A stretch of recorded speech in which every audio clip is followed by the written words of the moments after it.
নমস্কার, আপনারা দেখছেন রূপম টিভি। শেখ হাসিনাকে যেভাবে বাংলাদেশ তাড়িয়েছে সেটা নিয়ে বেশি কিছু বলার নেই। সেখানকার জামাত, বিএনপি এবং ছাত্র জনতা সম্মিলিতভাবে একটা চক্রান্ত করে শেখ হাসিনাকে তাড়িয়ে দিয়েছে। আচ্ছা, শেখ হাসিনাকে তাড়িয়ে দিয়েছে সেটা সেই দেশ বুঝবে, সেটা তাদের ব্যক্তিগত ব্যাপার। কিন্তু সমস্যা হলো, শেখ হাসিনাকে তাড়াতে গিয়ে সেখানকার ছাত্র জনতা ভারত বিদ্বেষী অনেক মন্তব্য করেছে, অথচ ভারত কিন্তু বাংলাদেশকে বরাবরই সাহায্য করে এসেছে। হিন্দুদের ওপর অত্যাচার, খুন সেটা তো চলছেই। ভারত থেকে বারবার বলছে যে হিন্দুদের ওপর বা সংখ্যালঘুদের ওপর অত্যাচার যেটা হচ্ছে সেটা কমান, কিন্তু মোহাম্মদ ইউনিস বাংলাদেশের যে এখন সরকারে রয়েছে সে কিছুই করছে না। এরই মধ্যে প্রাকৃতিক দুর্যোগে বাংলাদেশে বন্যা এসেছে। বাংলাদেশের তরফ থেকে বারবার প্রচার করা হচ্ছে এটা নাকি ভারত সরকার জোর করে করেছে, ত্রিপুরার বাঁধ খুলে দিয়েছে যাতে বাংলাদেশ ডুবে মরে। আসলে তা নয়, ওভার জল, যেটা মানে অতিরিক্ত জল বাঁধের ওপর জমে থাকে, জল যদি না ছাড়া হয়, যদি বাঁধ ভেঙে যায় তাহলে তো আরেক ঘটনা ঘটবে। তাই ওভার যেটা জল সেটাই কিন্তু অটোমেটিক না ছাড়লেও জল বেরোবেই। তো জল আসছে, শুধু বাংলাদেশ নয়, ত্রিপুরার অনেক জেলাতেই কিন্তু জল তাবাহি করে বেড়াচ্ছে।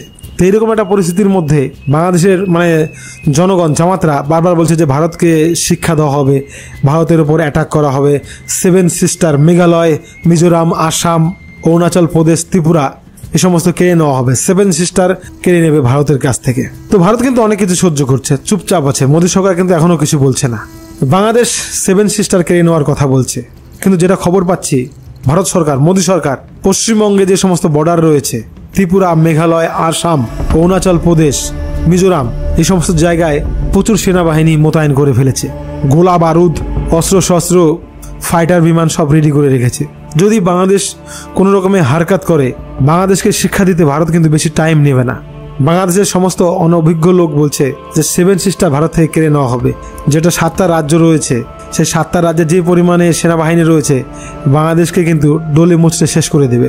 তো যাই হোক, যেটা খবর পাচ্ছি, ভারত কিন্তু বাংলাদেশ সীমান্তে প্রচুর সেনাবাহিনী মোতায়েন করে ফেলেছে, মিসাইল রেডি। তো বাংলাদেশ বেশি বাড়াবাড়ি করলে দম্ভচূর্ণ করবে কিন্তু ভারত। এমনিতেই ভারত কিন্তু বাংলাদেশের সঙ্গে যুদ্ধ করতে চায় না, বরাবরই বন্ধু দেশ ভেবে আসছে মুজিবরের আমল থেকে। তো যাই হোক, দেখা যাক কি হয়। কিন্তু ভারতের সঙ্গে বাংলাদেশ কি যুদ্ধ করবে? জলে ডুবেই তো মরছে। বাজার যে দাম, কাঁচা লঙ্কা, টমেটো, নিত্য প্রয়োজনীয় জিনিসের দাম যে হারে বাড়ছে, ভারতের সঙ্গে যুদ্ধ করতে হবে না, এমনিতেই মরবে বাংলাদেশ।